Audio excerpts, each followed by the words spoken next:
आपल्या रोजच्या जीवनामध्ये इतक्या कठीण प्रसंगातून आपल्याला जावं लागतं की आपल्याला योग्य मार्गदर्शन करणारं कोणी भेटत नाही. त्यासाठी हा एकदम छोटासा व्हिडिओ आहे, त्यामुळे शेवटपर्यंत नक्की बघा. जीवनाबाबत हे नक्की लक्षात ठेवा की आपण कुणाचे वाईट केले नाही तर आपलेही वाईट होऊच शकत नाही. हा विश्वास स्वतःत रुजवून बघा. जीवनात हवा तो बदल नक्की जाणवेल. जगात अनेक दुःखी लोक आहेत. ते सर्व दुःख विसरून आपले कर्म करत असतात. त्या मानाने भगवंताने आपल्याला कमी दुःखी ठेवले किंवा सुखीचं जीवन दिले आहे. त्या भगवंताचे किती मानावे धन्यवाद ते थोडीच आहे. आयुष्य जगायला मिळणं हा प्रत्येकाच्या नशिबाचा भाग आहे. मृत्यू येणं हा काळाचा भाग आहे. पण लोकांच्या मनात जिवंत राहणं हा फक्त कर्माचा भाग आहे. एकट्या सुईचा स्वभाव टोचणारा असतो, परंतु धागा सोबतीला आला की हाच स्वभाव बदलून एक दुसऱ्यांना जोडणारा बनतो. स्वप्ने डोळ्यात साठवून ठेवू नयेत. कदाचित ती अश्रूंबरोबर वाहून जातील. ती हृदयात जपून ठेवावीत, कारण हृदयाचा प्रत्येक ठोका ही स्वप्ने पूर्ण करण्याची प्रेरणा देईल.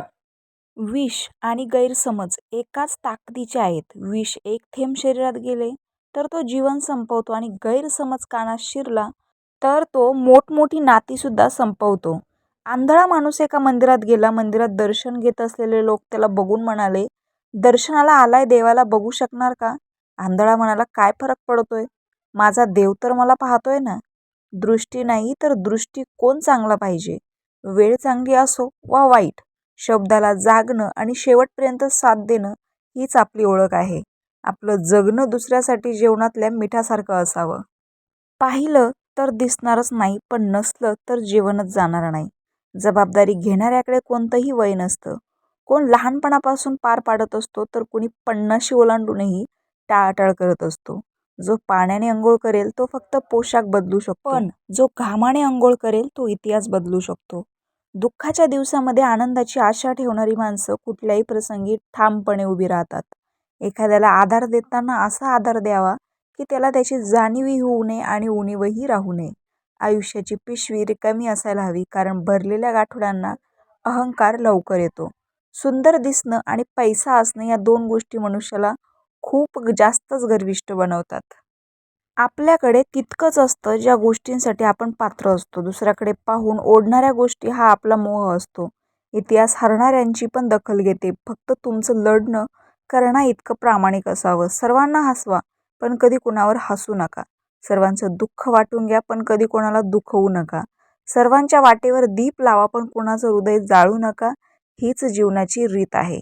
जसे पेराल तसेच उगवेल. गुरु तोच श्रेष्ठ ज्याच्या उपदेशामुळे कोणाचे तरी चरित्र सुधारते, आणि मित्र तोच श्रेष्ठ ज्याच्या संगतीमुळे आयुष्य हे रंगतदार आणि आनंदी होते. चेहऱ्यावरचं तेज हे तुमच्या अंतःकरणातल्या विचारांवर अवलंबून असतं. मनात आत्मविश्वास असला की चेहरा आपोआपच तेजस्वी दिसतो. मनात इतरांविषयी प्रेम असलं की चेहरा सात्विक दिसतो. मनात इतरांविषयी आदर असला की चेहरा नम्र दिसतो. मनातले हे भावच तर माणसाला सुंदर बनवत असतात. आयुष्याचा समतोल हा त्यालाच राखता येतो ज्याने आयुष्य तडजोड आणि कसरतीच्या जीवावर उभं केलेलं असतं. कथा सांगता येत असतात, पण व्यथांना शब्द नसतात. त्या भोगाव्याच लागतात. आपुलकीचे 4 शब्द मनापासून बोलता आले की आयुष्यात हितचिंतकाची कमतरता कधीच भासत नाही. म्हणून मला तरी एकच वाटते की एक एक धाग्याने वस्त्र जरतारी विणावे, एक एक पायरीने शिखरी चढावे, एक एक श्वासासंगे नाम दत्ताचे घ्यावे, एक एक नामासंगे दत्त रूपची व्हावे. पायी हळूहळू चाला, मुखाने दत्त दत्त बोला. दत्तच नाही तर आपली ज्या देवावर श्रद्धा असेल त्या देवासाठी ही ओवी लागू पडते. रामकृष्ण हरी.